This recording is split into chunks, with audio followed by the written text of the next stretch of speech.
les chiffres ont été maquillés. Cour des comptes ñëw dëggal ko. gis nañ dette rapportée au PIB ñu ni tey jii 119% la. attends les investisseurs dañuy toog tamit di xaar situation bu favorable pour war a mun a def seen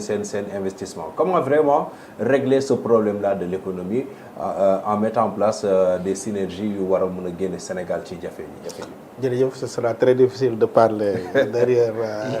doyen li ñu wax voilà donc déjà. ci côté BTP bi je pense qu'il y a une solution ci loi de finances rectificative bi état bi jël na plus de 500 milliards boo xam ne si ni une bonne partie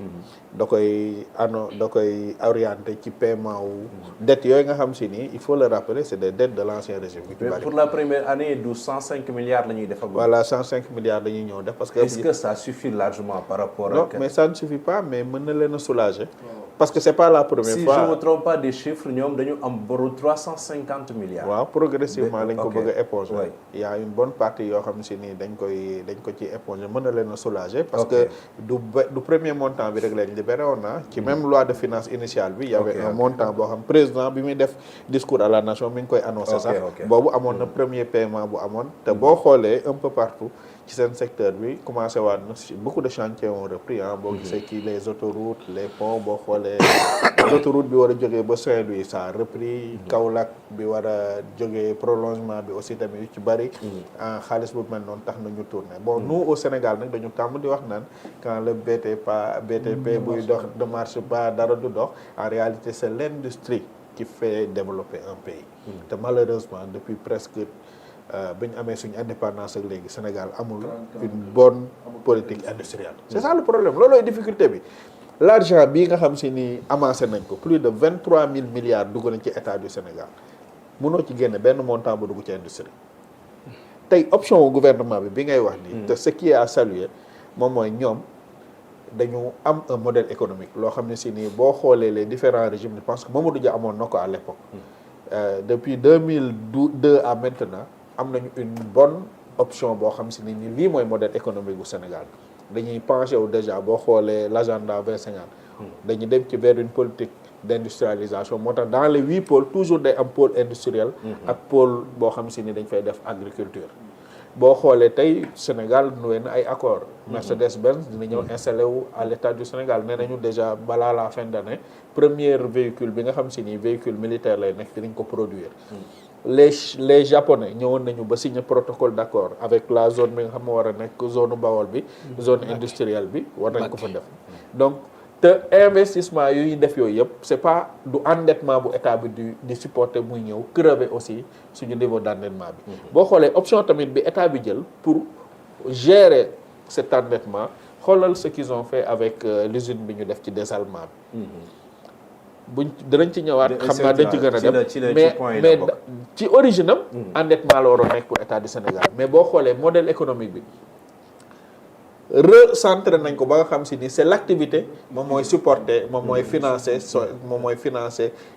bor bi nga xam si ni war nañ ko mën a maanaam état du Sénégal loolu la négociation bi jur maintenant pour sëñ Abdou Khadre aussi ma leeral ko parce que gis naa tamit waa opposition bi ñu doga def gis nga les finances publiques te xam naa ni Pape Malick Ndour moo leen ci réeral ñoom ñëpp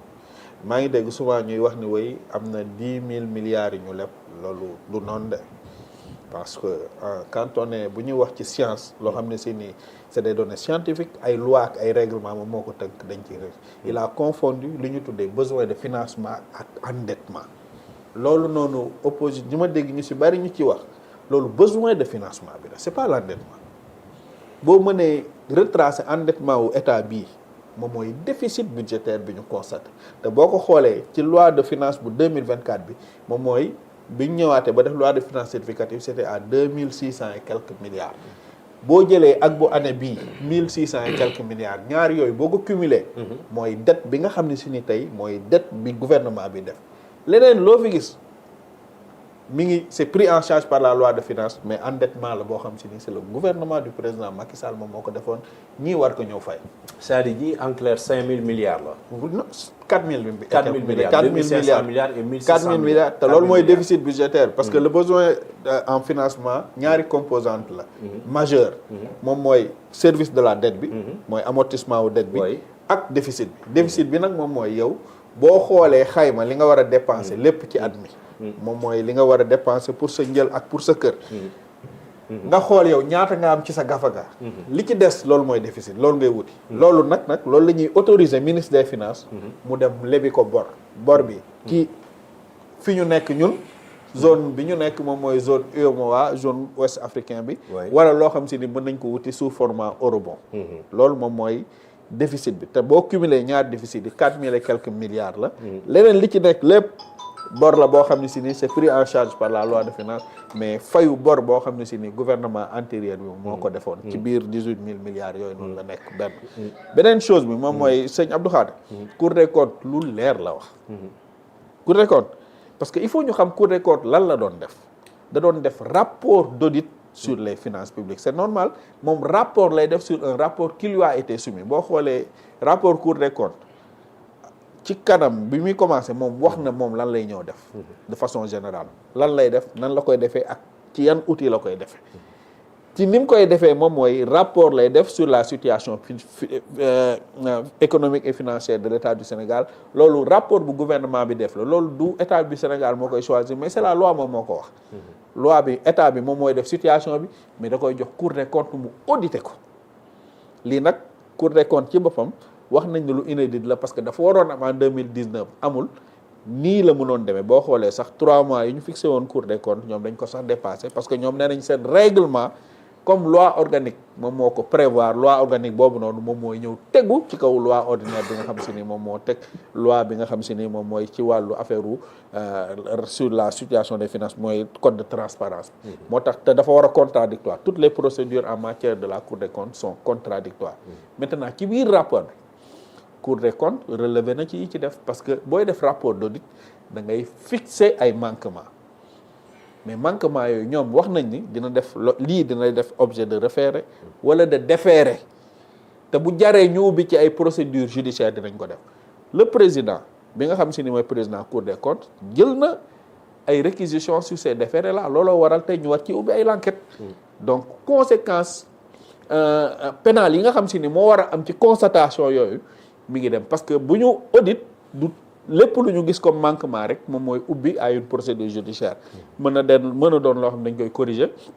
mën a doon loo xam si ni dañ koy réguler waat mais bu fekkee daf ci am lenn loo xam ne si ni tey dafa jar ñu xóotal ko loolu la Cour des comptes daal di def alors ci biir xóotal boobu ñu jox même FMI proposé na État du Sénégal pour assister parquet national financier pour que globalement pour ñu def ci affaire parce que une bonne partie de ce montant là xaalis bu ñu FMI defoon def ci parce que Sénégal li fi xewoon dafa garaaw le gouvernement en 2024 dafa demandé woon un surfinancement de 605 milliards parce que dafa waxoon ne dañuy dugg ci période électorale te bu ñu demee ci période électorale boobu levée des fonds day nekk lu difficile ñoom en 2023 ñu ne nañ leen jox xaalis boo xam ne si ni ci programme bu ñu defoon ak FMI ñu anticiper jox ñu ko pour que bu gouvernement bi ñëwee après les élections du am problème mu liquidité mais xaalis boobu ni may waxee yow sëñ Abdou Khadre kenn xamul fu mu jaar te loolu Cour des comptes wax na ko il y a plus de 2500 milliards bi ngay wax noonu gars yi xam nañ yan banque la de les dettes bancaires là ça a été retracé Cour des comptes wax na ko yeneen banques yi nga xam si ni Cour des comptes jotul leen woon a xool ñoom ñëw nañu ba manifesté wu parce que xaalis nag moom boo koy leb ci banque moom di nga fa ubbi compte et il y a des comptes qui ont été ouverts sëñ Abdou Khadre par des organismes wala par des entités yoo xam si ne amuñ sax personnalité juridique et ces montants là ñi ko doon gérer nekkuñ sax ay comptable public y a le fameux compte Cap Gouvernement 1300 et quelques milliards jaar fa ba nii may waxee ni problème mu non xaaral ma expliquer léegi nag moom laa la wax léegi nag loolu Cour des comptes jël na ay référé ak ay déféré des personnes actuellement am na ñu ci déglu des gens yi nga xam si ni ñoom ñoo nekkoon ci affaire bi parce que rapport bi c'est contradictoire woo nañu ay nit laaj leen ñu tontu boo gisee rapport bi Cour des comptes nee na la man su may laaj entité bi lim ñu bind en italique loolu moom mooy seen ay réponse léegi nag loolu moom mooy ubbi nag procédure judiciaire yi kenn ku ci nag ñu mën a situer yow sa responsabilité ñu xam bu baax fañ la nekk li xew ci SOGEPA ñëpp gis nañ ko ñu jël ay biens wu État du Sénégal yóbbu ko en garantie levé ci ay fonds ñu gis retracé yenn montant ñu encaissé yeneen montant yi kenn xamul fu mu jaar loolu ñu ko def dinañ leen woo laaj sa responsabilité. Il y a certains qui disent que le rapport n'a pas respecté le principe de contradiction parce que yenn ci ay anciens ministres des finances ñu fi woon kenn dégluwu leen et tout. non gars yi dañuy fàtte ni c'est le ministère des finances la ñuy poser ay questions parce que les documents là. pas le ministre mais le ministère. boo xoolee dañ naan la le ministère des finances s'engage à boo xoolee affaire bi loolu lañ def te le ministère nag c'est un organe qui est constant nit ñi nag mën nañoo bouger maintenant nag ba ñi signé ay convention d'ouverture des comptes amoon na ab ministre bu ci defoon ab turam ak santam ab signature am kooku nag dinañ ko laaj ne ko yow xaalis bi li tax nga leb ko te jaaroo ci circuit budgétaire bi kooku dinañ ko ci laaj ay yëfam bi nga ko lebee ba pare xaalis boobu fan lañ ko dugal mooy yi sëñ Abdou Khadir di laaj donc suite yooyu noonu du Cour des comptes moom moo koy def mais ay nu mu tudd par PGF moom moo koy def comprendre nga baax lu ma parce que kenn ku ci nekk dafa bu ci sa parce que Cour des comptes dañ ko laaj du simple auditer situation générale des finances publiques lañ ko laaj moom foofu la ci yam donc audité wul en réalité ministère wala dara même bu audité moom ba gis dara dafa am obligation transmettre ko ki nga xam si ni moom mooy organe de poursuite bi moom mooy le parquet